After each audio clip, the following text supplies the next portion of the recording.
if you look at just the average kid, and you think of it, are they appreciative? Do they know how to do affection? Are they good with anger? Do they know how to apologize? Can they keep attention? I mean, the average teacher is going to go, no, no, no, no, no. Like we are failing in these areas, and it's because we're not practicing them. Hey everyone, welcome to the Dr. Jeff Show podcast. You know by now this show's available on Apple, Google, Spotify, Edify, Liftable, or wherever you get your podcasts. If you like the show, would you consider taking a moment to review it on your favorite platform? That helps more people know about the interviews with these guests who are major thought leaders from many fields of influence, showing how our worldview changes everything. My guest today is Arlene Pellicane. She is a speaker and author, written several books, including one that I'm very excited about called Screen Kids. How's that for a timely book? 5 relational skills every child needs in a tech-driven world.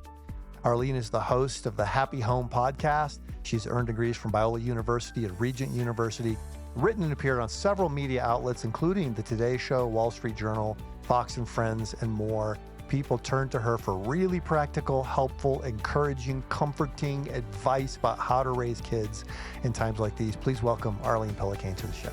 Arlene Pellicane, welcome to the Dr. Jeff Show podcast. Great to be with you, Dr. Jeff. Thanks so much for having me. When I found out we were going to get to have this conversation, I was so excited because you have help for parents in a world that has shifted from a play-based childhood to a screen-based childhood with all kinds of terrible consequences for young adults. Thank you. Thank you for your book, and I'm looking forward to talking about it. It's great to be here. And I think you're so right that if we made life simpler, we'd find that, wow, this is not as hard as we thought it was. Yeah. Well, I think for a lot of parents, they feel that it's hard, and they sense that in a way it's inevitable that our kids are going to be overcome by technology. But you have a different perspective on this. You're wanting to help children develop skills so they can live well in a tech-driven society. So kind of give us your basic approach to this. And then, well, I've got a ton of questions, lots of fun things to talk about. Yeah. So technology is so tricky because we can't say, oh, well, we're just going to disengage with this altogether, because it's not like alcohol. It's not like drugs. It's not like we can just cut this out. This is going to be part of your child's life. And when you hear things like your child must be ready for the 21st century and your child will be left behind and you don't want your child, to be outsmarted, all of a sudden you feel like, oh, I have to get all this technology for my child. But what I love to help and encourage parents of is, okay, look at the results that we are getting with this generation. Look at the results of, okay, this is supposed to connect us. We buy this phone for a 6th grader, an 8th grader, a 10th grader, a 12th grader, so that they don't feel left out and so they're connected. Are you really seeing that play out? So I really want to help a parent realize, no, you are the one who can look at your child and say, you know what? My child would be really better served by not having a phone, by not having social media, by having friends in real life, by having competence and skills other than video gaming. Like that would really help my child. And guess what, parent? You can do that. Like you don't have to do what is normal. So I'm very much about, let's think about these devices and really it's a mixed bag. I like to call them digital vegetables or digital candy. So, you're listening to a podcast right now. This is a digital vegetable. You're learning, you care about your kids, you're here. Hopefully you're going to have a practical, takeaway, and you're going to have like a different philosophical shift when we're done. So this is vegetable. This is good for you. But believe me, you're not waking up at 3:00 in the morning and saying, I'm going to listen to that Miss Arlene again on the Dr. Jeff podcast. Like this is not going to addict you. Like you're not going to get in trouble for this. But what's digital candy? That's all the stuff we do when we want to numb out, when we want to escape, when we don't want to be aware. So we're shopping, we're browsing, we're clicking, we're on YouTube, we're on video games, we're on social media. And that's the candy that is truly making us sick, not only kids, but adults too. So I'd like parents to understand that all content is not equal. There are vegetables and there are candy. But if you really expect a child to be able, and by child, I mean a 2-year-old or a 20-year-old, okay? That if you expect a child to be carrying around digital candy all day, aka a tablet or a phone, and be able to regulate themselves, then you are not living in a realistic world, because it's just like if I took a huge family size bag of M&Ms and put them on my desk and said, I have self-control, I have the power of the Holy Spirit. I know that's not really that good for me. I'm just going to eat 10. There is no way with a big family size bag of M&Ms on my desk that I'm only going to eat 10. So we have to understand as parents, wow, this is a lot about setting limits and being very intentional about our tech now. Yeah, that is so good. Even as you described that, Arlene, I have hope. But it does occur to me as a parent, having raised 4 kids through, I guess my kids are on the youngest edge of millennial, older edge of Gen Z. It was really important for me to filter everything through some sort of what is our family about? Why are we here? Why do we Yeah. exist? And I told my children, even at a young age, I believe God has called me to raise you to be a blessing to the nations of the earth. Yeah. That we're not going to be a family where we're takers. We're going to be a family of givers. Like the Apostle Paul said in Philippians chapter 2, everyone should look to the interests of others, not to their own interests. And that's how we're going. So everything I did with them, I said, you'll always know where I'm coming from, because everything that I'm talking about, everything that I'm going alongside of you to do is coming from this perspective of I'm preparing you to be a blessing to the nations of the earth. And I don't know, for some reason that made it easier for us. And what a shift, because if you're looking at YouTube and your thought is, I'm here to be a blessing to the nations of this earth, you use that differently. So it is so interesting. So if our kids have these very core values that are guiding them through their technology usage, that's kind of what we're talking about, in that it's their mind and their decisions that are going to say, oh, you know what, I've been on the social media platform for an hour, but it's all been about me. It hasn't been about blessing the nations of the earth. I better kind of pull back, Yeah. so having that lens is really, really helpful. And that's what shows you, like, okay, that could be used for good. But how many of us, right, have taken the time, myself included, to have it be something so easily articulated by our kids, right? That if at gunpoint, what is your value when you're, that they could say, oh, to bless the nations of the earth. I'm not sure that a lot of us as parents have prepared our kids in that really substantial way. Mm. And I can understand that. A lot of families, as soon as your baby is born, you are playing catch up, right? And then all of a sudden they're off to college. I know one of yours is headed off to college this fall, and you just think, wow, where did the time go? It just felt like we were just trying to make it from day to day sometimes. But having a And core principle there. I want to insert though too, like, I'm not saying that's not possible. So right now you might be listening to this thinking, okay, my kids are older, but I want a core principle. It's not too late to do that. So I don't want it to sound like you can't do that, because you can. Yeah, that's so great. We're talking to Arlene Pellicane about a book and an idea. It's called Screen Kids. And you've tapped into something that every time I've spoken on it, people are like, I need to know more. And that is how somewhere along the way we shifted from a play-based childhood to a screen-based childhood, and we are not better off for it. So we've got to equip our children to live well in a tech-driven world. Let's talk about some of the ideas that are in your book. What are some of the things that you've done with your family that you wrote about in the book that could be helpful to, say, moms and dads who are listening right now? Yeah. Yeah.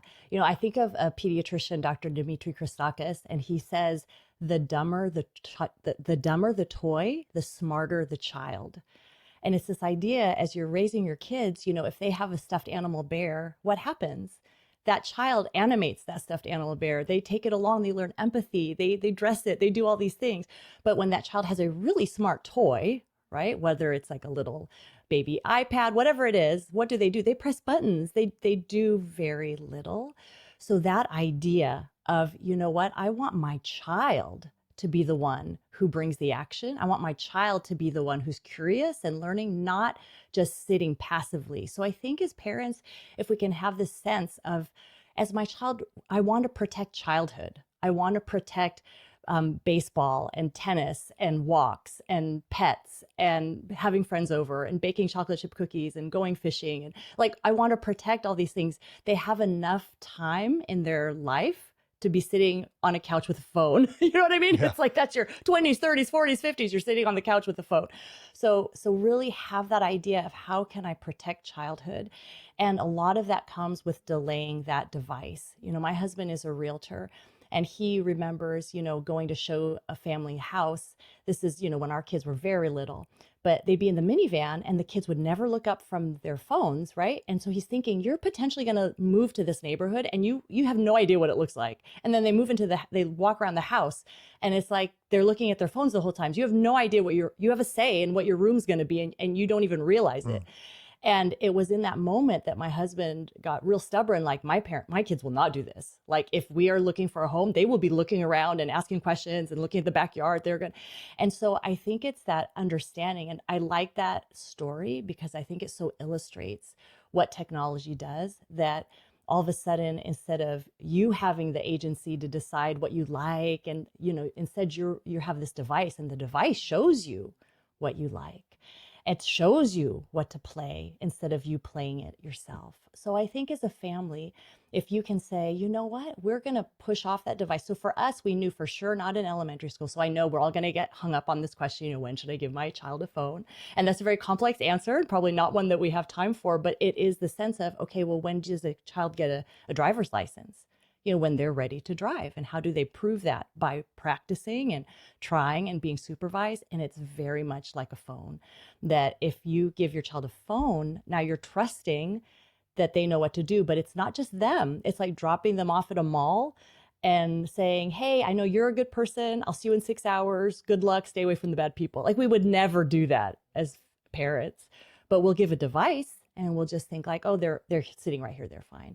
So I think there is this, if I had to pass something on, I would say, don't be afraid to be different. If your child's the last one to get a certain social media platform, the last one to get a phone, that's absolutely fine and quite healthy, and be okay with that. And I love to say to people, I would have hated to have been like Shadrach, Meshach, and Abednego's mom, like they're throwing them into the furnace. Like, this is not a terrible thing that you sent them to school without a phone. Like, the furnace, to me, that would be so much worse. So kind of be like, okay with that, be okay with being different. And then you have to show your child the alternative. Once they taste, oh, this is what real connection feels like. This is what friendship feels like. This is what being competent at something feels like. This is what learning what I love to do, whether it's books or sports or inventing things, whatever it is. Once they taste what that feels like, they're going to know when they have this substitute of this technology that's not as good as the real thing. You used the term agency. It was the term going through my mind. Psychologists talk about agency as a person's sort of like their source of resilience. What is it that they have that is them taking action?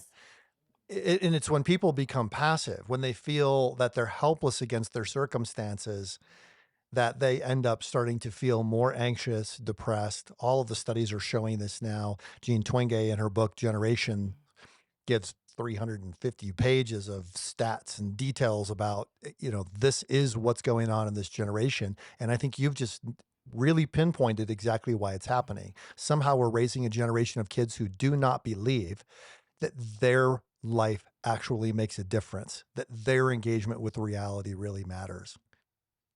Yeah. And a lot of that, right, it comes from us parents. Like, what are we projecting to them? They're going to catch what we have. And what is parenting? Parenting is this wonderful journey to make us, more like the Lord. And so if we see like, oh Lord, I'm the one who has to put down my phone. I mean, they did this survey of 6,000 kids and they asked them, what's your parents' worst habit? And more than half of them answered, well, my parents on the phone too much. And the most unhappy were in Brazil. Like 86% of them said, my parents' worst habit is being on the phone too much. So we ourselves have to model that, no, we also want to be engaged. We also think we can make a difference in this world. And we're not just going to kind of escape through our technology, because technology is so lovely because it looks like we're doing something really, special and terrific, whether we're a parent or a child.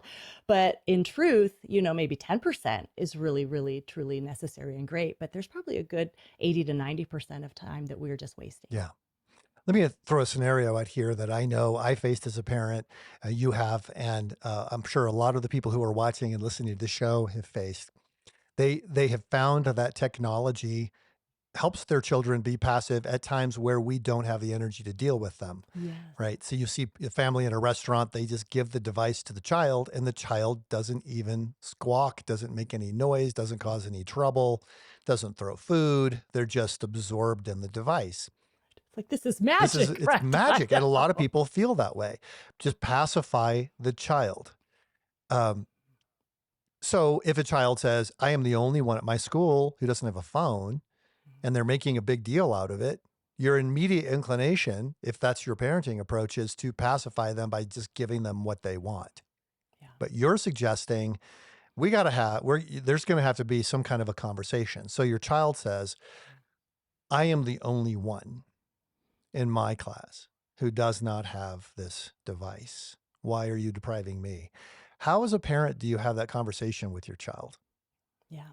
Let's go back to that table, right? Because if you will do what is hard in the moment, so it's hard then, you don't feel like it, you've had a long day, you're tired, all those things. It's either going to be hard in that moment, but you do the hard. If you have the child that's at the table who's able to sit there, right, through a 15-minute dinner, okay, it's not like this huge long thing. But if you say, this is going to be hard right now to have my child behave in this restaurant for 15 minutes, but I'm going to do it because if my child can learn this skill, guess what? I get to have 50 easy dinners after this where my child is very pleasant to be around. Jordan Peterson in his 12 Rules book, one of the rules is don't let your children do things that make you not like them. Whoa. So it's this, I know, right? So it's this idea of, okay, wait, I'm willing to put in some work here so that I can have a much more pleasant life with you, child of mine. So that's the dinner table. That's a child that you could take to a restaurant and not be afraid that they're going to throw a fit because you've practiced it on purpose. Like sometimes at the beginning, you're just going out to practice that skill. You're not really going to eat. Like we are literally going out so that my 5-year-old learns how to eat at this restaurant for 10 minutes without a phone or a tablet. So is that hard? Yes, it's hard. But guess what? If your child will learn it and all of a sudden be okay with a book or be okay with drawing or be okay with something else, you've just bought yourself 5 years of like really pleasant conversations with your kids. So let's bring back that phone conversation that you're going to have. So you say to that child, I am sorry. You have the empathy for your child. I'm sorry. I know it must feel like you are the only one. And, and I lean so much on Dr. Gary Chapman, who's the co-author of the Screen Kids book. He's just the king of how to talk to people. But, I'm sorry that you feel this way. I know I'm telling you it's not a punishment, but you feel like it's a punishment, and I'm sorry. But I can see further down the line than you, and even though you don't understand it now, I'm doing this to protect your mental health. Like, look around you. Look at what is happening around you. And I really think when kids are honest, they can see that, they get it. And just let them know, I'm going to support you through this. Instead of you having this, this is what we're going to do. I advocate the Gab phone. It's a phone that looks pretty normal. It doesn't look like this big, huge, geeky, clunky phone, but it's basically a phone that texts and does GPS and has music and takes pictures, but it does not go on the internet. So you say, okay, child, this is what I'm going to give you. This is how we're going to stay in touch. I know it's not what you want right now, but this is what I know is the healthiest for you. And I'm not going to change my mind. They have watches too, that same company. They do. They have watches too. Yeah. For the child who wants something like that, I got to have the iPhone watch or whatever the Apple Watch is called. Apple Watch. Yeah. It's kind of getting towards the what do you need this for? And let's try to help you like what you really need. And of course, they're going to want it for other reasons. And it's just the point of being a parent. Do your kids want to eat vegetables? Do they want to go to, maybe they want to do something that you can't afford? Like, this is not a new problem. Parents and children from the beginning of time, children have been saying, I'm the only one who doesn't have this thing, or you is the only one that you won't let me go to the party. Like, this is not new. So for us as parents to realize, wait a minute, this is not new. This is just a more expensive problem, but it's not new. And to be able to say, no, these are the, and you really do have to pre-decide. Like if you are listening to this and you're at the stage where you can pre-decide, hey, we're going to get the phone at this age and not even have conversations about it beforehand. If you can pre-decide those things, that'll really help you, so that when your child comes to you with their mopey face and with their 100th request, you can say, nope, that's something that we've already decided. Okay. Yeah. Well, that makes it so much easier. So you've got a little bit older child and they say, Mom, I have got to access the internet to do this research for the paper that I have been Yeah. assigned. What's a good way to handle that kind of thing in your home? Yeah. So for most of us listening, you're going to have access to that.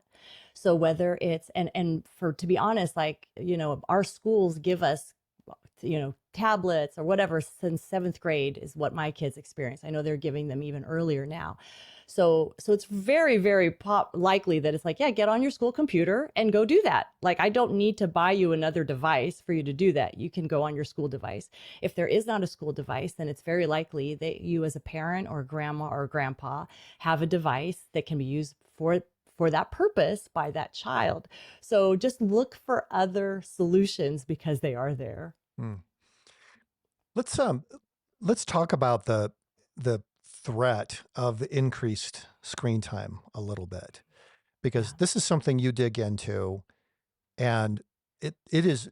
I hang out with thousands of young people, but I also hang Yes. out with a lot of people who are educational psychologists and therapists and others. I've never seen the professional psychologists so nervous as they are right now and trying to deal with the educational and emotional development of children in a tech-driven age. Can we just talk a little bit about that? What's at risk if we don't act? Yeah. And this lays most, squarely on the parent as we're listening. A counselor cannot tend to 300 people, but a parent can tend to 5 children or 1 child or whatever. And this is not at all meant to be a guilt trip, but this is meant to be like a starting point. Like if it's a screen-free dinner and that we all do it and that mom and dad put it down, because what is at risk is that we do not know how to communicate with each other. We don't know how to read each other's body language. We don't know how to have the patience to have a real relationship. When you're on tech, like our kids are, they're used to what? Choice. I can choose 1,000 things. And if one thing doesn't work out, something else will. I'll find something. I'll find a show I want. So they have choice. It's instant. They're texting someone, they're going to get an answer within 3 seconds, or else they're like, upset about it. Well, what happens in real relationships? A lot of times you have to wait. A lot of times you have to wait on the other person isn't ready to even communicate to you about that thing. And when you're talking to God, you say something to God, and for many, so you look at the Bible and these prophets, they're preaching for 30 years before, you know what I'm saying? It's like, this is not how this works. So how is this impacting their spirituality? Like think of it that our voice is one voice saying he is the true God. But let's say they're spending 9 hours with a device that's saying, hey, there's lots of gods. And obviously it's very subtle and it's very sophisticated and super persuasive. And so you're having different voices that are going straight into the heart of your child. Your child is being intimate, not with you as a parent, not with a sibling, not with a best friend in real life, but with an online group, which is really, think of it like before technology, you just kind of had to make it in your classroom. Who am I in my classroom? And you're kind of seeing your status in the class and you've got your few friends and you've got your thing, and that's great. Well, when your kid goes online, they have to compete, in the same with parents, with the whole world. It's like, Yeah. you're looking at every 18-year-old who is online, and it's like, how in the world am I going to stack up against that? So we're losing what real friendship is. Like, what does it mean to have a real friend? Because that real friend brings comfort, soothes, teaches us how to be a good parent someday, teaches us how to be a good employee, a good employer, all those things. So I think the biggest threat is our relationships, what is a real friend? Do I have one? Do I have respect for authority? Because online, authority is like, bam, you're just bashing authority all day long. And then, as Gresh, my friend, says, the kingdom of God is not a democracy. The kingdom of God it's a kingdom. There's a king and there are subjects. And so if our kids are learning all the time, all these kinds of values, so the values your children are getting, the lack of skills with people. And Dr. Chapman and I in the book, we have 5 A+ skills. So I'll just mention them, but it's the A+ skill of affection. So if your child doesn't know what real love is, what's that going to mean for them? Appreciation. Does your child say thank you? Or are they entitled? I have a right to that. I am the victim. Or are they appreciative? Anger management. We're all going to be angry, but how do we determine whether it's a righteous anger or not righteous anger? And how do we act on it in an appropriate way? Apology. Do we know to say, like, I'm wrong, I did the wrong thing and I'm sorry? Or do we just say, like, oh yeah, they misunderstood me and it was their fault anyway. If they didn't do that, I wouldn't have done this. And then the last A+ skill, attention. Can your child take a wandering attention and read a Bible passage or sit through a job interview?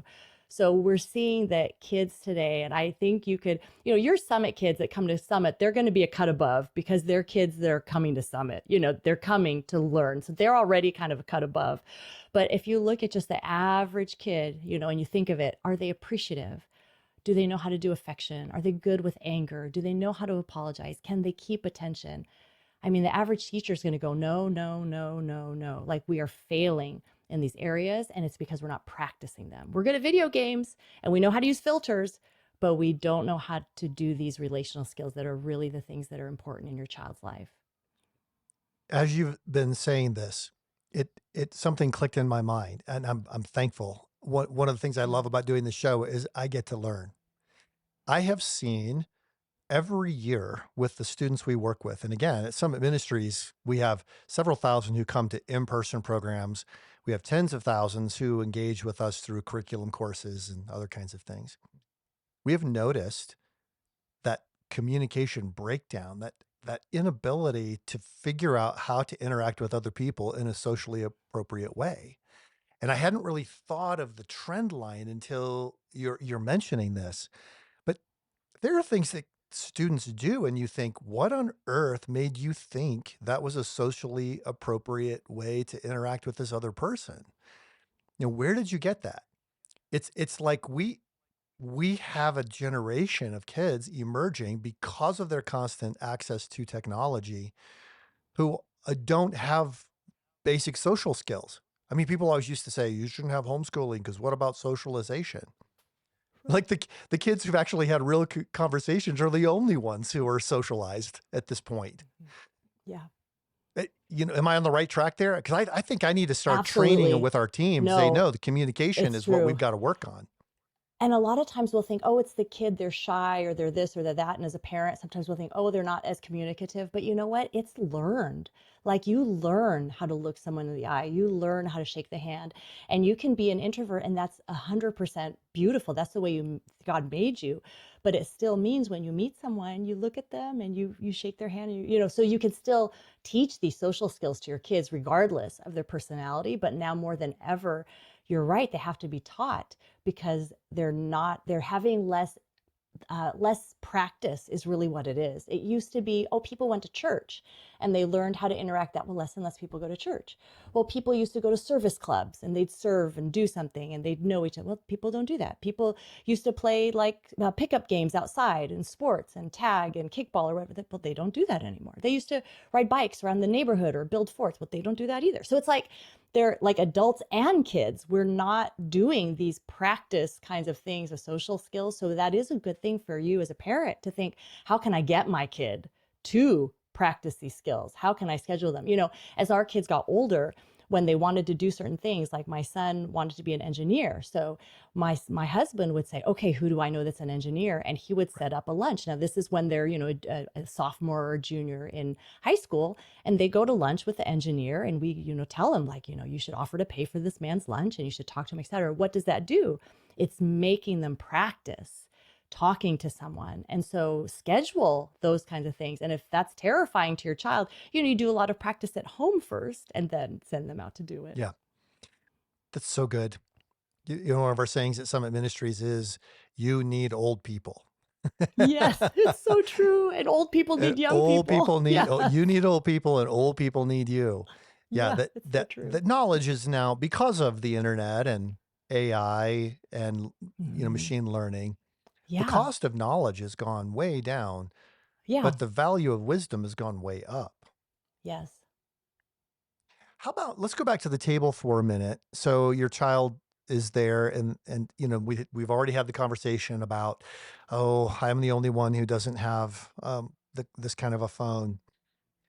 Then the child says, well, you keep talking about friendship and how important that is, but I can't get my friends' attention because of technology. How do I help Yeah. my friends learn how to interact in a socially appropriate way? Where do I Yeah. go? I feel lonely. Yeah. What if they say that? Oh, and I feel for you in that sense. So I'm gonna go think of my daughter. She's a senior in high school now. She doesn't have a phone. She has friends, and so people will ask her, like, how does this work? Like, how do you have friends if you don't have a phone? How does this work? And she will say there is a frustration, like when they're at lunch. Sometimes, okay, let me back up with this. The kinds of friends that your children will have, you actually will pre-qualify them by not having a device. So for instance, if they can't be your friend because you don't have a device, what my kids would say is that's not the kind of friend I really want, mom, because it's a certain kind of person that would say, you can't be my friend, you don't have a phone. They don't say it like that, but that's kind of it. So you want the kind of friend who is totally into technology but doesn't mind that you're not. Hmm. Right. So that's kind of the kind of friend that you're looking for.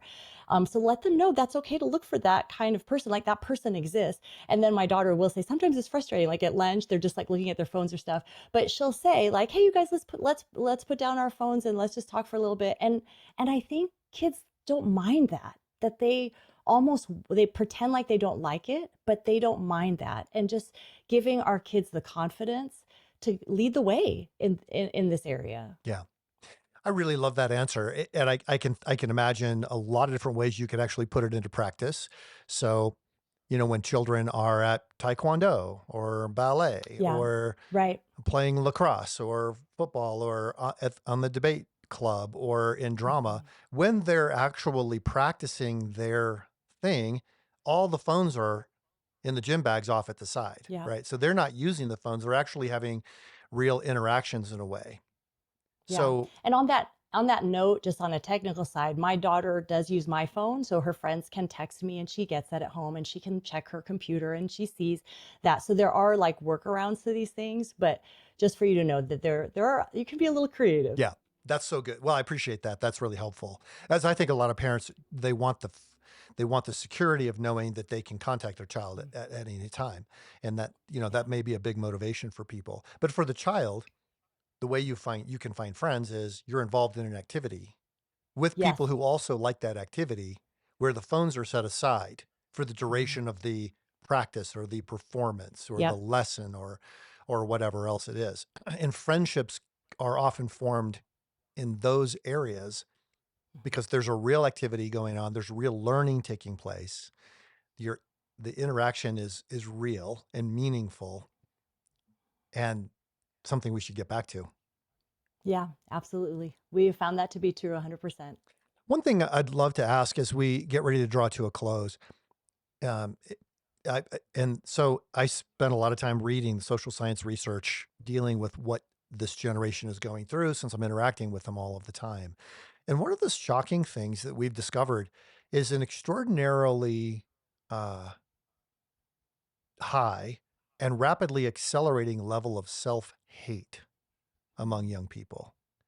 And I'd just be curious how technology actually does that. Like kids saying things like, I can't seem to do anything right. Sometimes I don't even know why I'm here. And if you were to look at it, it looks like a hockey Yeah. stick. It's a level from Yeah. the 1970s, the 1980s, 90s, 2000s. Right about 2013, it goes straight up. I have Mhm. to think that that's somehow related to the growth of Absolutely. smartphone use. I'm just wondering what your thoughts are. I 100% think it is related to the smartphone use. And I think about, if you were bullied at school without a phone, like that just stays right there. It's just at school. But now you have a phone. Maybe you even move schools to get away. But guess what? They're following you in your pocket. So it is this accessibility of any negative thought that someone wants to send your way. You're like a target, like they can get to you. I think there's something in the coldness of a phone that wouldn't be said in real life, something that two kids would not say to each other in real life. They will very easily say on a phone. And it's almost like a competition, like who can say like the worst thing to this person or whatever it is. And then, so I think it's that lack of courtesy, lack of respect that categorizes the phone use. I think there's a lot of that. And then, I was watching this thing about how TikTok in China is different than TikTok in America. And just thinking like the TikTok in China that they make, it's very like, oh, they're learning how to solve Rubik's Cubes and they're drawing. Like it's completely different. But in America, they say, oh, let's give them, and they give all these terrible, like, let's give them like, and so this is what I'm saying is why people think this. It's because they're being fed things about drugs, things about trans, things about doing challenges at your school, like what I can't think of the word, vandalism, Yeah. So all these things like eating disorders, that's what they are on purpose being fed by China. It's just like, and people who can watch this YouTube video can see that I am Chinese. So I'm not against China, but what we need to wake up and realize is what is being fed. There's a Wall Street Journal person that pretended to be a 13-year-old on TikTok. They got 569 videos about drug use. It's like that what is being fed is really garbage. So we have to understand, wait a minute, where are these thoughts coming from? Well, if you are looking at thoughts like that for much of the day, it's only naturally that's going to start coming out. Well, this is amazing. This has been so much fun to visit with you. We loved having your son at Summit Ministries. He Uh, loved it. Thank yeah, you. We're so appreciative of what you all do. and excited for you with this book. Gary Chapman is awesome. We've known him for a very, very long time, and I'm really thankful, Arlene, that you've taken on this topic. And so we've been talking to Arlene Pellicane, and the book is called Screen Kids. So here's the subtitle: 5 Skills Every Child Needs in a Tech-Driven World.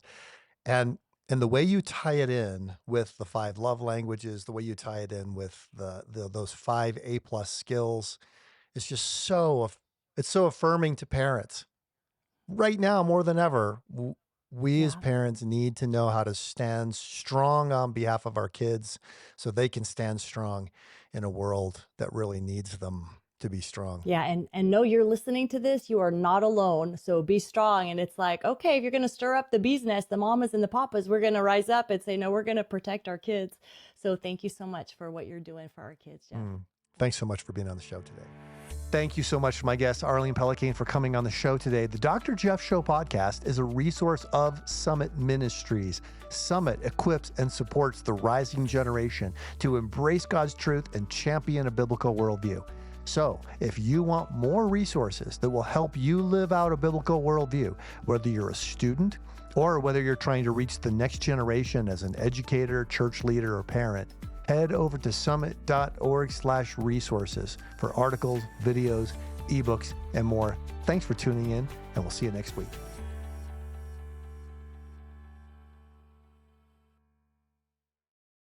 Thank you for listening to today's episode. If you enjoy the show, would you consider leaving a review on your favorite platform? Reviews help more people find the show. And if you want more resources that can help you live out a biblical worldview as a student, parent, educator, or church leader, head over to summit.org/resources for articles, videos, ebooks, and more.